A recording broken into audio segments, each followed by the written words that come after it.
Assalomu alaykum. Hurmatli kitobxonlar, sizlar bilan g'oyibona suhbat ko'ramiz. Bu galgi suhbatimiz Said Ahmadning Ufq romani bilan tanishib chiqamiz.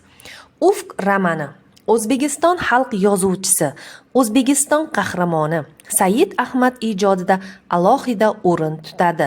20-asrning millat hayotining 10 yillik davri, Ikkinchi jahon va urushdan keyingi yillar voqealarini o'z ichiga oladi.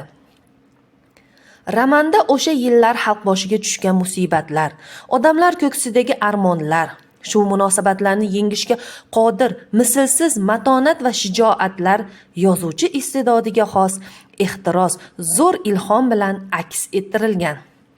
Asarda Ikromjon, Jannat, Azizxon, Dildora, Asrora kabi teran haqchil, yorqin milliy obrazlar yaratilgan. Ufq romani 1964 va 1974 yillar oralig'ida yozilgan. Asar 3 qismdan iborat.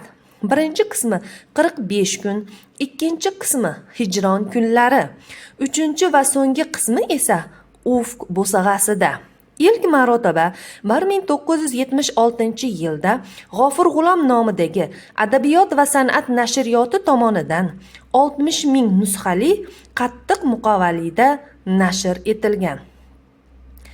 Asarda Ikkinchi jahon urushi, urush va urushdan keyingi yillardagi o'zbek millat hayoti, Katta Farg'ona kanali qazilgan davrdagi voqealarni o'z ichiga qamrab olgan. Romanda yozuvchi Ikkinchi jahon urushining olovli yillarida o'zbek dehqonlarining front orqasida ko'rsatgan mehnat qahramonliklari haqida hikoya qiladi.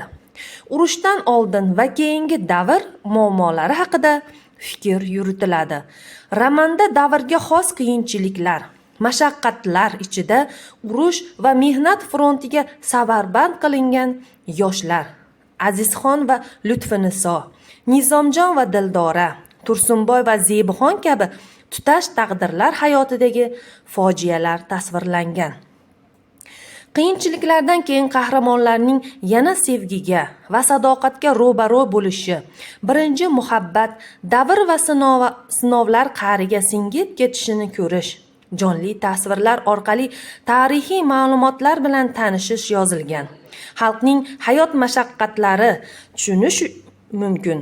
Hurmatli kitobxonlar, ushbu Ufq romanini yana bir bora o'qish uchun tavsiya etamiz.